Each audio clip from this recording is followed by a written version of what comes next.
Load చేయి. ఓకేనా? మీకు కావాల్సిన నాకు కలిసి దాన్ని లోడ్ చేయి. 2వ అధ్యాయం పేజీ నంబరు 195 పౌలు అపోస్తలుడు రాసిన తిమోతికి రాసిన 2వ పత్రిక 2వ అధ్యాయం 13వ వచనం అందరం కలిసి చదువుదాం. 13వ వచనం అందరం కలిసి మనం ప్రభుని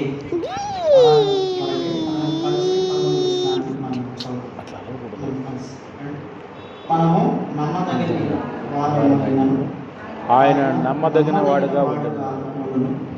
ఆయన తన స్వభావములకు విరోధంగా ఏది చేయలేడు. ప్రభు సాయం కొరకే మనం ప్రార్థన చేస్తాం.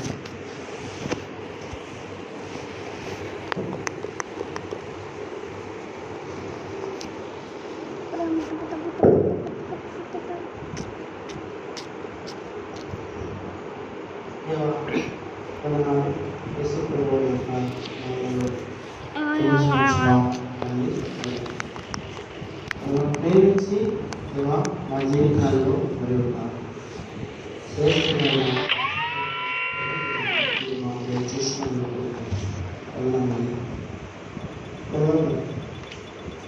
ఇంతవరకు కీర్తన ద్వారా మీ నామాన్ని మేము మాట్లాడుతున్నాం. మరి దేవుడిలో నీ వంటి వాడు ఎవరు? నీవు పరిశుద్ధతను బట్టి మహనీయుడు, స్థుతి కీర్తనను బట్టి పూజనీయుడు, ఆరాధనకు యోగుడు, అద్భుతములు చేయు దేవుడు, నీకు సాటి అయిన వాడు. కాబట్టి కీర్తన ద్వారా మీ నామాన్ని మేము మయపరుచున్నాము. ఈ తండ్రి మీ రక్తము చేత మా పాపము క్షమించి మీకు మంతులుగా మీరు తీర్చిన వారిలో మీరు మేము స్థుతించి ఆరాధించే వారిలో తీర్చిన వ్యస్తమైన నేను బాగా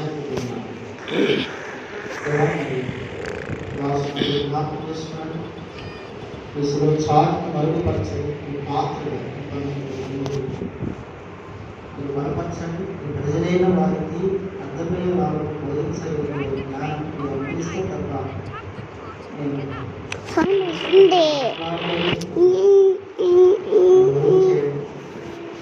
నోటికి ప్రజలతో నీవే మాట్లాడు. ఆయన తండ్రి మరి సమయంలో చేరవచ్చిన వారి ఎవరైతే ఏర్పాట్లో ఉండబడిన వారు వారి ఉన్నారు అలా నడిపించండి. ఎవరు కూడా ఆలస్యంగా కాకుండా నడుపుతూ వాళ్ళు మాట్లాడుతూ సంధించడంలో ఇది దేవుని దినము, దేవుని సమయం. కాబట్టి మీరు నిర్లక్ష్యంగా అజాగ్రత్తగా ఉండదు. ఈ సంవత్సరం ఇంకా 5-15 మీరు సమయంలో కోరిక జ్ఞానం మంచుకోండి అని సంవత్సరం వాడిని ప్రజలను మీరు దర్శించి వారికి కనిపించింది. కూడా ప్రభుత్వం పోగొట్టుకున్నాం. ఇవాళ ఎవరైతే ప్రభావి దినమో రాలేకపోతున్నారో వారిని కూడా జ్ఞాపకం చేసుకున్నాడు. ఇష్టమైతే వచ్చే ప్రభుత్వంలో అందరూ రావడానికి ఇవాళ స్థలతాలను అప్పగించుకుంటూ మేలుకే సమయంలో దేవుని కనిపించేవారు యేసు క్రీస్తు ప్రభువారు నా శ్రేష్టమైన నామములోని స్తుతించి ప్రార్థన చేసి అని చెప్తున్నాము తండ్రి. ఆమేన్.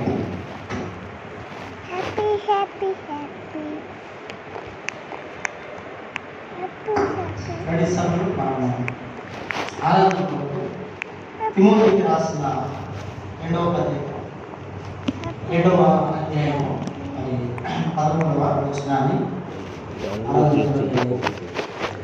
చదువుతున్నాం. మనము నమ్మదగని వారమైనను ఆయన నమ్మదగిన వాడుగా ఉండును. అంటే మనం ఎవరు మాట మనము నమ్మదగని యోగపడ్డాడు. ఏమనంటే మరి నలుగురు జ్ఞాపకం చేసుకుంటాము వాడు ఎంతటి వాడు? వాస్తవంగా ఏంటంటే మనుషులు నమ్మదగిన వారు కానీ కాదు. గమనించాలి. ఆది కాండము 3వ అధ్యాయంలో మనం చూస్తాం కదా, దేవుడు మరి అబ్రహాముని పోతే హవ్వను ఏదైనా తోటలో వాళ్ళు ఉంచినప్పటికీ మీరు గమనించాలా, మరి వారు వెంటనే ఆజ్ఞను అతిక్రమించినట్లు మనం చూడగలం దేవుని వాక్యం. అంటే దీన్ని బట్టి ఏంటంటే అసలు మానవుడు ఏమాత్రం కూడా నమ్మదగిన వాడు కాదు. చూడండి, మనం నమ్మదగిన వారు కానప్పటికీ కూడా మన దేవుడు ఎవరంటే ఆయన నమ్మదగిన వాడుగా ఉన్నాడని నేను మనం చూడండి, నమ్మదగిన వారు అయినటువంటి మన ఎడల దేవుని ప్రేమ ఆయన ఎంతగా వివరించాడో మన మీద. ఈనాడు ప్రభు బిడ్డలంగా మనము వ్యతిరేక ప్రార్థన మందిరములు ఆయన కృప సింహాసనం ఎదుట మనం సాగిలపడి ప్రభుని మనం ఆరాధించే దాని కొరకే పిల్లలు ఏమాత్రం నేను మనలో ఏ అర్హత కూడా మనకి లేదు. ఇది బైబిల్ సెలవించింది. ఎందుకంటే తిమోతికి రాసిన 2వ పత్రిక 2వ అధ్యాయం 3వ వచనం రాయబడిన మాటే దానికి రుజువు ఆధారం. కాబట్టి ఏమాత్రం కూడా దేవుడి సన్నిధిలోనికి రావడానికి అర్హత కానీ ఏ యోగ్యత మనకి లేదు. బైబిల్ సెలవిస్తుంది. అంటే మనము నమ్మదగిన వారము అయినప్పటికీ కూడా కానప్పటికీ కూడా ఆయన ఏమై ఉన్నాడంట, ఆయన నమ్మదగిన దేవుడిగా ఉన్నాడని మన పాటలు ఆ పాట పాడారు. ఫస్ట్ నమ్మదగిన వాడు నెమ్మదిని చేకూరుస్తున్నాడు. 2వ పాట కూడా మనం ఏం పాడామంటే నమ్మదగిన మా దేవ పరిస్థితులు అనే పాటలు. కాబట్టి ఇవి నమ్మదగిన వాడు అనే మాటని మనం అండర్లైన్ చేసుకున్నాం. అండర్లైన్ చేసుకొని నేను మన జీవితాల్లో మనం ఎలా ఉంటే ఈ నమ్మదగిన దేవుడు మన పట్ల ఆ చేసిన కార్యాన్ని బట్టి ప్రభుని మనము చూడండి. నీవు నేను మనం నమ్మదగిన వారు కావు, అయినప్పటికీ ఆయన ఎవరంట నమ్మదగిన దేవుడుగా ఉండి చేసినటువంటి ఆశ్చర్యకరమైన ఆ కార్యములను బట్టి ప్రభుని మనము స్తుతించ ఆరాధించబడతాము. మొదటిగా ఈ నమ్మదగిన వారు ఏం చేసినారు మన పట్ల చదువుదాము. యోహాను రాసినటువంటి మొదటి పత్రిక, యోహాను రాసిన మొదటి పత్రిక 1వ అధ్యాయం 1వ అధ్యాయం 9వ చదువుతాం. మన పాపములను మనము ఒప్పుకొని ఎడల ఆయన ఎవరంట చెప్పాలి, ఆయన నమ్మదగిన వాడని ఇక్కడ వాక్యంలో రాయబడింది. చూడండి, మన పాపములు మనము ఒప్పుకొని ఎడల ఆయన నమ్మదగిన వాడును నీతిమంతుడు కనుక ఆయన మన పాపములను క్షమించి సమస్త దుర్నీతి నుండి ఆయన మనల్ని ఏం చేసినాడంట, ఈయన మనలను పవిత్రులుగా చేసినటువంటి దేవుడు.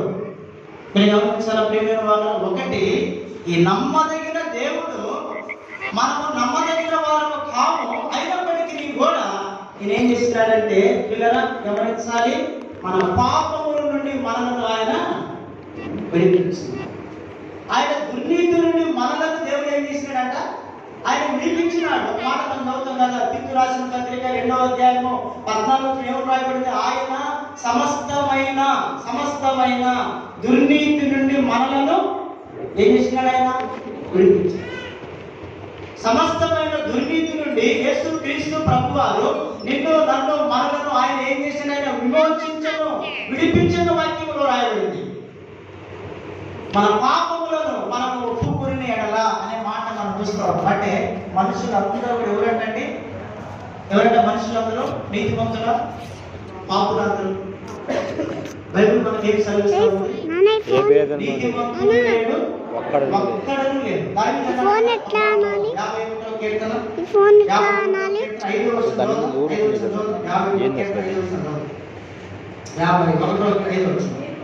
51 మాట, నేను పాపములో పుట్టినవాడు అన్నాడు. చాలు ఒక మాట, నేను ఎవరన్నాడు దావీదు చెప్పాలి. దావీదు ఏమన్నాడంటే నేను పాపములో పుట్టినవాడు అన్నాడు. ఇప్పుడు ఈ పాపములో పుట్టినటువంటి మానవుడికి ఏముంది, రోమపత్రిక 6:8 ఏమో రాయబడింది, పాపము వలన వచ్చు జీతము ఏదంట మరణము. ఉందా లేదా మాట, పాపము జీతం ఏంటంట మరణం. అసలు పాపం అనే వాటికి నిర్వచనం ఏంటంటే ఆజ్ఞ అతిక్రమము పాపము, లేకపోతే గురి తప్పుడు ఏంటంట పాపం. దేవునికి వ్యతిరేకమైనది ఏంటి? పాపం. కాబట్టి ఇక్కడ మనం గమనించినట్లయితే ప్రియమైన వారిలో మనము నమ్మదగిన వారిని అయినప్పటికీ కానప్పటికీ దేవుడు ఎవరంటే ఆయన నమ్మదగిన దేవుడు. దేని కొరకు? నేను మన పాపముల నుండి ఆయన మనల్ని విడిపించి దుర్నీతి నుండి నిన్ను నన్ను మనలను ఆయన విడిపించే విషయంలో ఆయన ఏమైపోయాడంట? ఒకటి నమ్మదగిన వాడు. ఈ నమ్మదగిన వాడు ఏం చేస్తున్నాడంటే ప్రియమైన వాళ్ళ నీవు నేను మనము కూడా మరి దావీదు కాలంలోనే పాపములో మనము పుట్టినవారు, పాపములో పుట్టినవారు. అయితే ఆ పాపము వలన వచ్చు జీతం మరణము. మరణము నుండి మనల్ని విమోచించే దాని వరకు యేసు క్రీస్తు ప్రభు వారు ఆయన నమ్మదగిన దేవుడుగా ఉండి నిన్ను నన్ను మన పాపముల నుండి ఆయన ఏం చేశాడు? విడిపించి మనకి విమోచన ఇచ్చి మనకి రక్షణ ఇచ్చి ఈనాడు ఆయన స్వకీయ సాంపాద్యముగా మనము నీతి మంతులుగా మనం చేయబడ్డాం, నీతి మంతులుగా మనము తీర్చబడ్డాం. కాబట్టి ఈ నమ్మదగిన దేవుడు ఏం చేసినంటే నేను మన పాపములను ఆయన ఏం చేసిన ఒప్పింపజేసిన. మొదట ఆ మాట యోహాను రాసిన మాట పత్రిక 1వ అధ్యాయము 9వ వచనం. అక్కడ మన పాపములను మనం ఒప్పుకునేటంటే మన పాపములను మనం ఒప్పించాడా లేదా చెప్పాలండి. ఆయన నేనా మన పాపములను ప్రభు ఒప్పించబడిన తర్వాతే ప్రియమైన వాళ్ళ మన పాపములను దేవుడు తీసివేసినాడు. మనను సమస్తమైన దుర్నీతి నుండి ప్రభు ఆయన విడిపించాడు. మన పవిత్రపరిచాడు. దీనికి ఏం చేయాలా? ఆరాధించాలి లేదా? ప్రభుని స్తుతించాలి లేదా? ఏమని? ప్రభా నేను కూడా ఒకప్పుడు ఎవరిని దావీదు వలె నేను కూడా ఎవరంట పాపములో పుట్టినవాడు. ఈరోజు నేను ఆరాధించడానికి ప్రభువా, నేను ఆరాధించడానికి ప్రభువా నీవు నన్ను నా పాపం నుండి విడిపించావు, నా పాపములను క్షమించావు, నీ రక్తముతో నన్ను కడిగావు, నన్ను పవిత్రపరిచావు. ప్రభువా నీవు నన్ను విమోచించిన దానికి, విడిపించిన దానికి నేను నీకేమి ఇవ్వగలను ప్రభువా? ఏమైనా ప్రభుకి మనము ఏమి ఈ ప్రపంచంలో ఒక వ్యక్తి దేవుణ్ణి ఎలా సంతోషపరచగలనంటే దేవుణ్ణి ఆరాధించడం తప్ప ఏ మానవుడు కూడా దేవుడికి ఏమీ ఉండదు. అయితే నేను కూడా దావీదుమని పాపములో పుట్టినవాడు. అయితే నువ్వు నమ్మదగిన దేవుడు ఉంటే నా పాపముల నుండి నన్ను చెప్పాలి బట్టి ప్రభావం స్తుతించి ఆరాధిస్తూ ఉన్నాను అని మొదట ప్రభు ఏం చేయాలి? మనము ఆరాధిస్తాం. ఒకటి నమ్మదగిన దేవుడు ఏం చేసినాడు? మనను చెప్పాలంటే పాపముల నుండి ఇది మొదటి మాట. ఇది మొదటి. రెండవది మాట. రెండవదిగా ఆ నమ్మదగిన నేను ఏం చేసినాడు? ఆయన కొరింథీయులకు రాసిన 2వ పత్రిక మొదటి కొరింథీయులకు రాసిన మొదటి పత్రిక 10వ అధ్యాయం కొరింథీయులకు రాసిన 10వ అధ్యాయం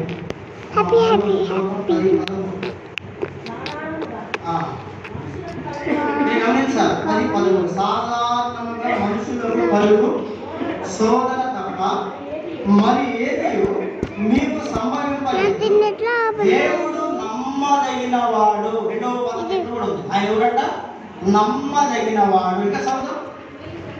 మీరు సహింపగలిగినంత కంటే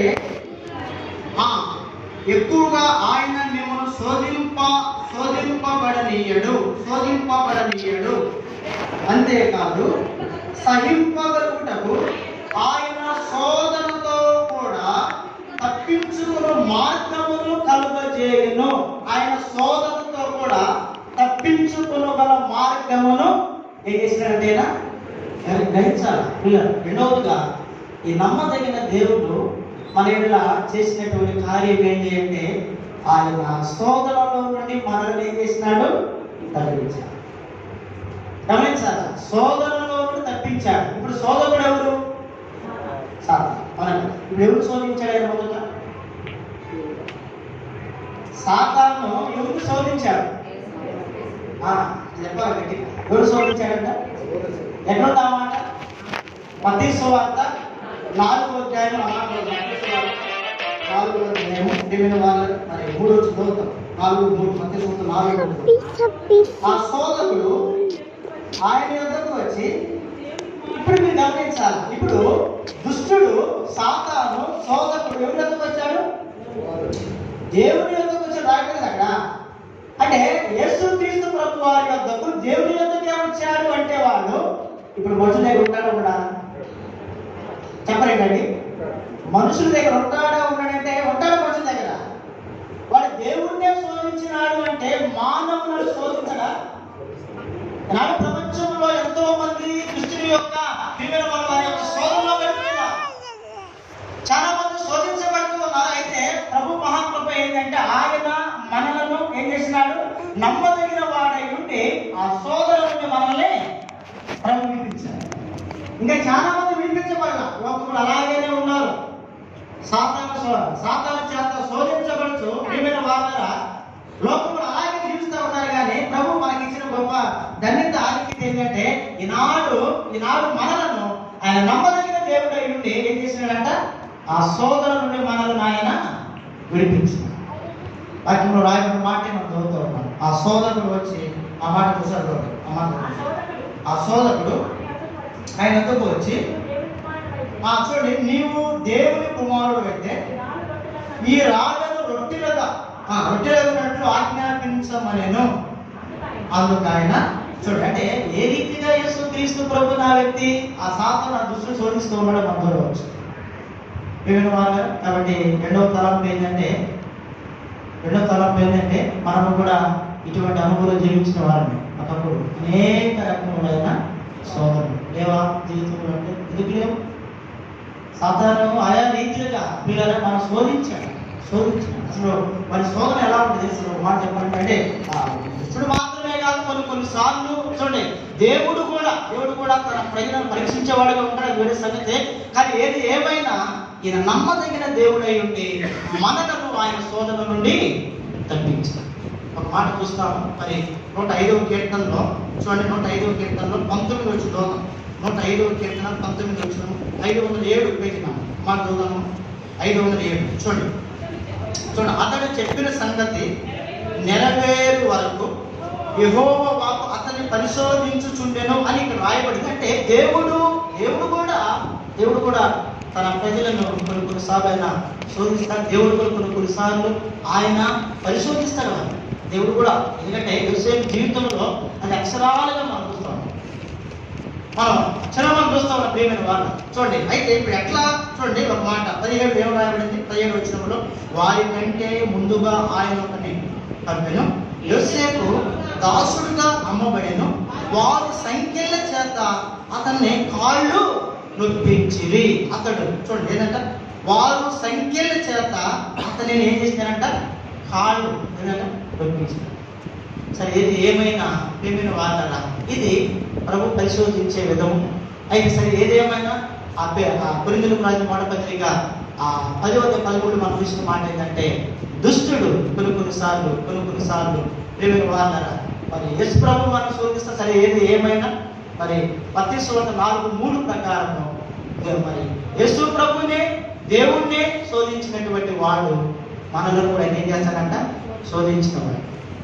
అంటే మనం కూడా ఎన్నో రకాలైనటువంటి శోధనల్లో మనము జీవించినాం. చాలా మంది జీవితం ఉంటారుగా, నేను ప్రభు నమ్ముకుంటానికి నా జీవితం అంతా ఎట్లుండేది.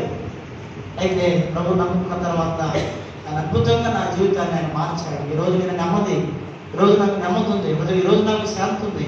కానీ ఒకనప్పుడు నా కుటుంబంలో, నాలో, నా బిడ్డలో ఏమాత్రం కూడా నెమ్మది, సంతోషం లేదు. మేము ఎన్నో శోధనలో ఉన్నాం. అయితే ప్రభు జ్ఞాపకం చేసుకొని చెప్పే వాళ్ళు ఎంతో మంది. కాబట్టి అలాగా ప్రియమైన వాళ్ళ రెండవదిగా ఈయన నమ్మదగిన దేవుడు. రెండవది ఏం చేశాడంటే మనల్ని శోధన నుండి మనల్ని ఆయన తప్పించాడు. ఒకటి, నమ్మదగిన వాడు పాపముల నుండి విడిపించాడు. రెండవది, నమ్మదగిన దేవుడు ఏం చేసినాడంట? శోధన నుండి మనలను తప్పించాడు. ఇది రెండవ మాట. అంటే మూడవ మాట శోధన. మూడవదిగా రెండవ దశలోనే పత్రిక 3వ అధ్యాయం 3వ అధ్యాయం 3వ అధ్యాయం మూడో వచ్చిన చదువుతాము. అయితే ప్రభువు నమ్మదగిన వాడు. చూడండి ఇక్కడ కూడా మూడోదిగా మనం చూసినట్టయితే దేవుడు ఎవరంట? నమ్మదగిన వాడు. ఇప్పుడు ఈ నమ్మదగిన వాడు ఏం చేస్తున్నాడంటే పిల్లల ఇక్కడ రాయబడినటువంటి మాట చదువుదాము. చూడండి, ఆయన మిమ్మును స్థిరపరచి. ఎక్కడ స్థిరపరిచినాడు ఆయన? చెప్పాలి, ఎక్కడ స్థిరపరిచినాడంట? బండ మీద నీనా మన పాదము దేవుడు ఏం చేసినాడు? ఆయన స్థిరపరిచినాడు. బండ అనగా ఏంటి? ప్రభు అయిన యేసు క్రీస్తు వారికి సూచన. బండ అంటే యేసు క్రీస్తు ప్రభువా. ఇక్కడ మనం గమనించాలి, ఈ 2వ దశలోనిక 3:3 ఏం రాయబడిందంటే, అయితే ప్రభు ఎవరు? నమ్మదగిన వాడు, ఆయన మిమ్మల్ని స్థిరపరిచి. ఇప్పుడు మీరు గమనించాలి, అంటే ఆయన మనల్ని స్థిరపరచక మునుపు మనం ఎక్కడున్నాం? ఎక్కడున్నాం మనం? అయ్యో అక్కడే ఉందిగా, దుష్టుని అందున్నామని అర్థం. ఆయన నిన్ను నన్ను మనలను స్థిరపరచక మునుపు మనం ఎక్కడున్నామంటే ప్రియమైన వారు, దుష్టుని అందున్నటువంటి వారు, అంటే సాతాను యొక్క అధికారం కింద జీవించినటువంటి వారు. అయితే ఆయన ఎంత నమ్మదగిన దేవుడు కాకపోతే, ఆయన దుష్టుని నుండి నిన్ను నన్ను మనలను ఏం చేశాడు? ఆయన ఏం చేశాడంట? తప్పించాడు. ఆయన కాపాడాడు. ప్రియమైన వారు తెలుసా, దుష్టుడు సామాన్యమైన వ్యక్తి కాదు. యేసుప్రభు అంటాడు కదా, ఎక్కడ ఒక మాట లోకస్వత ఎక్కడ ఒక దేవుని ఏమంటారు తెలుసా? పేతురు, ఆ దుష్టుడు మిమ్మల్ని బట్టి గోధుమలు అనే ఏం చేస్తున్నాడు? తల్లిస్తా ఉన్నాడు. అయితే మీ నమ్మిక తప్పిపోకున్నట్టు నేను మిమ్మల్ని ఏం చేస్తున్నాడు? ఆయన కాపాడుతున్నాను అంటాడు. తెలుసా, దుష్టుడు ఏం చేస్తాడంట? సాతాను ఏం చేస్తాడంట? మనల్ని పడితే ఇక వాడు పట్టాడంటే యేసుప్రభు తప్పితే ఎవరు కూడా విడిపిస్తారా? చెప్పాలా? ఇక చూస్తాం కదా మనం, దయ్యం పట్టిందంటే ఇప్పుడు ఎక్కడ పోవాలి? వస్తాడు, నేలకెళ్తాడు, మందిరానికి వస్తాడు, లేకపోతే దేవుడి దగ్గరికి వెళ్తారు, సేవకుడికి పాస్టర్, అయ్యా మా అమ్మాయి లేదా మా అబ్బాయికి, మా ఆయనకి, మా భార్యకి ఏం పట్టింది అంటారు? దయ్యం పట్టిందంటే. దయ్యం పట్టి వెళ్ళకపోతారు. చెప్పాలా? ఇప్పుడు దయ్యాన్ని విడిపించినటువంటి దేవుడు ఎవరు? యేసుప్రభు. బైబిల్లో మనం చూస్తాం కదా, 5వ అధ్యాయం శానా అనే వ్యక్తులు ఎన్ని దయ్యాలు ఉన్నాయంట? ఒకటి కాదు, ఎన్ని దయ్యాలైనా పట్టినటువంటి వాళ్ళు విడిపించేది ఎవరు? యేసుప్రభువే. రాయబడిన మాట అక్కడ సాతానుని మనల్ని పట్టి అనే మాట ఉంది. అంటే వారి అధికారంలో ఉండబడినటువంటి వాడు. సాతాను ఏమన్నా చిన్నవాడంటే కాదు, వాడి సింహం లాంటి వాడని వాక్యంలో ఉంది. అపోస్తలుడైన పౌలు ఒక మాట తెలియజేసి ఆ మాట చూడండి. తిమోతికి రాసినటువంటి 2వ పత్రిక 4వ అధ్యాయము. పిల్లలు గమనించండి, 17-18 వచ్చిన రోజు 17-18 4వ అధ్యాయం 2వ తిమోతి 4వ అధ్యాయము 17-18 వచ్చిన రోజు. అయితే నా ద్వారా సువార్త పూర్ణముగా ప్రకటింపబడు నిమిత్తమును అన్యజనులందరూ దాన్ని విని నిమిత్తమును ప్రభు నా ప్రక్క నిలిచి నన్ను ఏం చేసినాడు? నన్ను బలపరచను అన్నాడు. అంటే ప్రభు ఎందుకు పక్కన నిలవాలి? పక్కన 18వ వచనం ఏం రాయబడింది? 18వ వచనాన్ని మనం చదవాలి. ప్రభు ప్రతి దుష్కార్యము నుండి నన్ను తప్పించి, చూడండి క్షమించండి ఒకసారి, అంటే 17లోనే మధ్యలో చూడండి, ప్రభు నా పక్కన నిలిచి నన్ను బలపరచిన కనుక నేను సింహము నోట నుండి. ఇక్కడ సింహం అనే మాటకి అర్థమైంది. ఎవరు సింహం ఇక్కడ? చెప్పాలి, ఎవరంటే అపవాది సింహం. ఇక్కడ చూడండి, అపవాది ఎవరంటే సింహం. అపవాది సింహం ప్రేమిన వాళ్ళు. అయితే యేసు క్రీస్తు ప్రభు పక్కన నిలిచనే మాట్లాడారు. వాడు పట్టాడు. చాలా మంది దుష్టులు ఎంత ఉన్నారు, దుష్టుని అధికారి కింద ఉన్నారు. అయితే పౌలు చెప్పిన మాట ఏంటంటే, ఆయన అంటున్నటువంటి మాట, నన్ను బలపరచిన కనుక నేను సింహము నోట నుండి తప్పింపబడింది. ఎవరు నోట నుండి అంట? సింహం అంటే ఎవరంటే అపవాది. అందుకే ఆ 2వ దశలోనిక 3:3 చెప్పండి మాట అది, ప్రభు నమ్మదగిన వాడు, అయితే ఆయన మన స్థిరపరిచి దుష్టత్వము నుండి ఆయన దుష్టుడు ఎవరంటే సాతాను. కాబట్టి మూడవదిగా ఈ నమ్మదగిన వాడు ఏం చేసినాడు? మనల్ని చెప్పాలా, దుష్టత్వము నుండి కాబట్టి ఒకటి పాపము నుండి తప్పించాడు, రెండవది శోధన నుండి తప్పించాడు, మూడవది ఏంటంట దుష్టత్వము నుండి ఆయన మనలను ఇది మూడోది. అందుకే రాయబడిన మాట, మనము నమ్మదగిన వారిని కానప్పటికీ కూడా దేవుడు ఎవరంటే ఆయన నమ్మదగిన వాడు. నమ్మదగిన కాబట్టి మనకు విడిపించాడు, తప్పించాడు, కాపాడాడు అనే మాట మనం చూస్తాం. ఇది మూడవ మాట. రండి నాలుగోదిగా చూద్దాం. నాలుగోది నమ్మదగిన దేవుడు ఏం చేసినాడు. నాలుగోదిగా రండి ఎబ్రీయులకు రాసిన పత్రిక ప్రియమైన వాళ్ళ 11 ఎబ్రీయుల పత్రిక 11 ఎబ్రీయులకు రాసిన పత్రిక 11 విశ్వాసమును బట్టి చూడండి, శారాయు వాగ్దానం చేసిన వాడు నమ్మదగిన వాడను ఎంచుకొనెను గనక చాలు. నమ్మదగిన వాడు ఎవరంటే ఆయన నాలుగోదిగా ప్రియమైన వాళ్ళ నమ్మదగిన వాడు. దేనికి నమ్మదగిన వాడినా వాగ్దానము చేయటం మాత్రమే కాదు. 10:23 ఎవరు రాయబడింది? ఎబ్రీ పత్రిక గమనించాలి. ఎబ్రీ పత్రిక 10వ అధ్యాయం 23 ఏం రాయబడింది?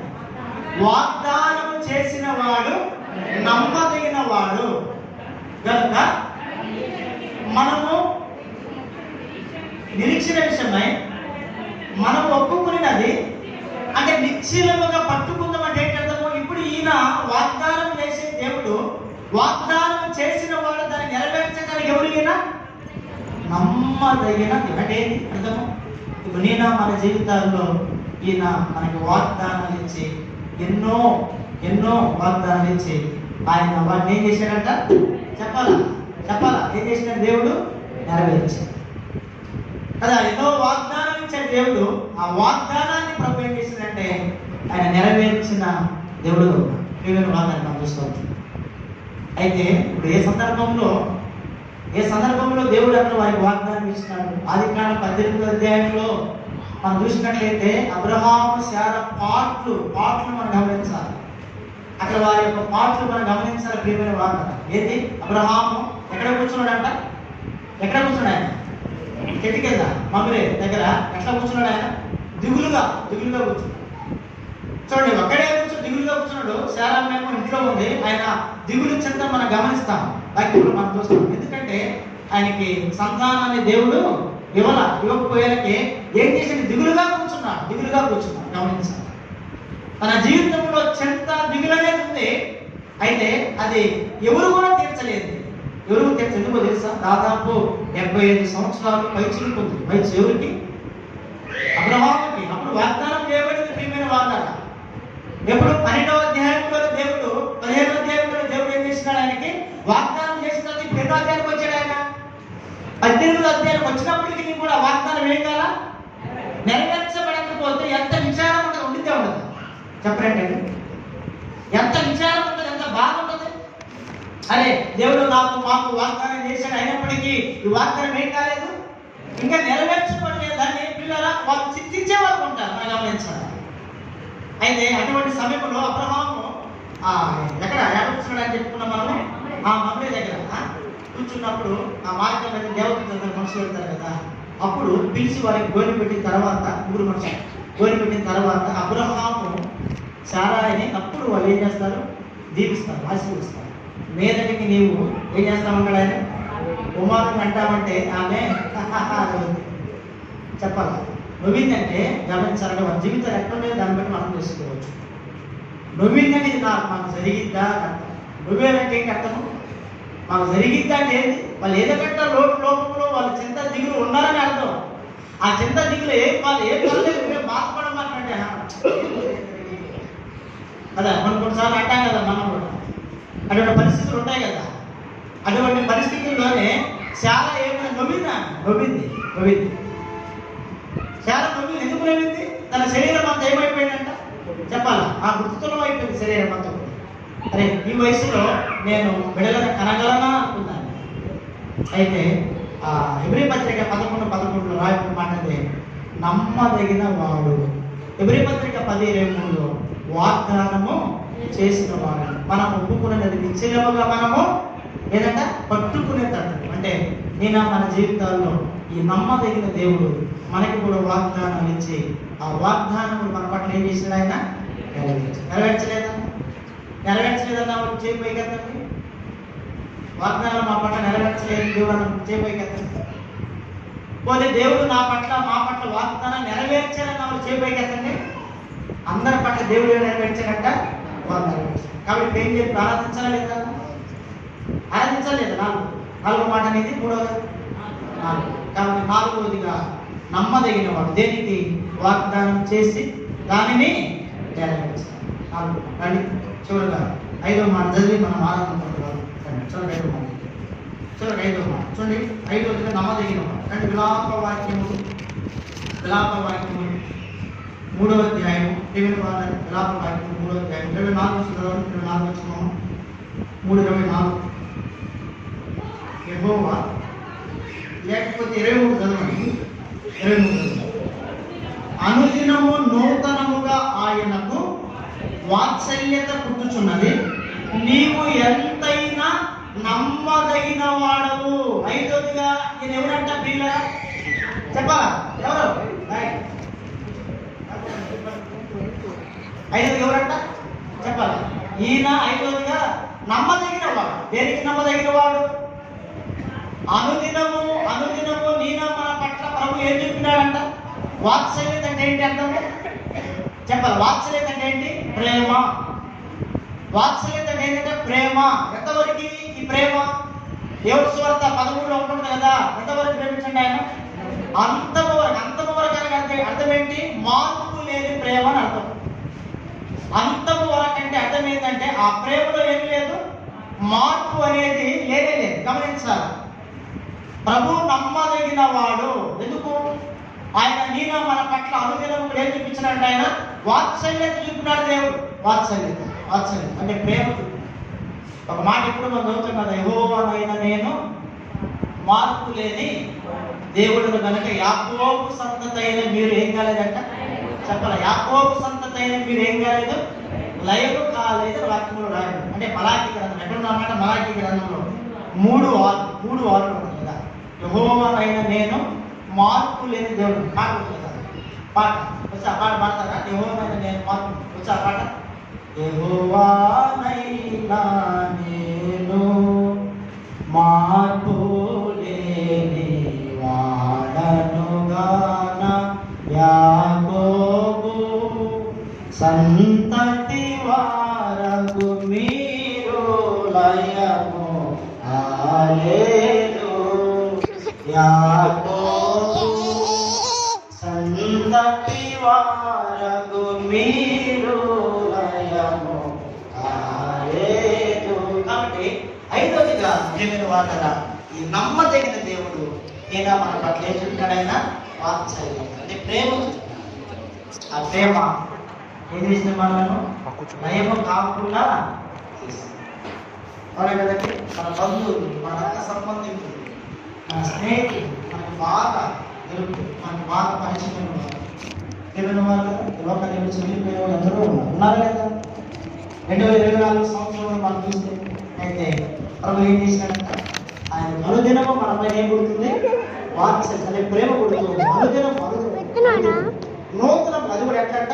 నూతనం. ఏ రోజు కాదు ఆ ప్రేమ ఉంటుందా అందరి దగ్గర చెప్పండి. ఉంటుందండి ఆ ప్రేమ. ఆయనకి అనుదినము నూతనంగా పుడుతుందంట ప్రేమ మన మీద. మన మీద ఆ వాత్సల్యం దేవుడు చెప్పినాడంటే ఆయన నమ్మదగిన దేవుడు కాబట్టి. చివరిగా మనం చూస్తే ఆయన నమ్మదగిన దేనికి? మన మీద తన వాత్సల్యతను దేవుడు చూపాడు. దాని ద్వారా ఏంటి మనకు లాభం? మనం ఏం కాలేదు, లైవ్. ఇప్పుడు వాత్సల్యం ఎందుకు చూపినాడంటే మనం ఏం కావడానికి, లైవ్ కాకుండా ఉండాలని దేవుడు మన పట్ల మన వాత్సల్యతని చూపాడు. కాబట్టి ఒకటి నమ్మదగిన దేవుడు పాపముల నుండి చెప్పరా విడిపించాలి. ఆరాధించాలి. నేను కూడా నైవేద్య వల్లే పాపములు పుట్టినవాడు. అయితే నీవు నమ్మదగిన దేవుడు ఆ పాపములు నన్ను నీవేం చేసినావు? రెండవది చెప్పాలి. ఆయన రెండవది ఏంటంట? నేను ఆయా రీతిగా శత్రువు ద్వారా ఏం చేయబడ్డా? నేను శోధించబడ్డా. అయితే నీవు నమ్మదగిన దేవుడు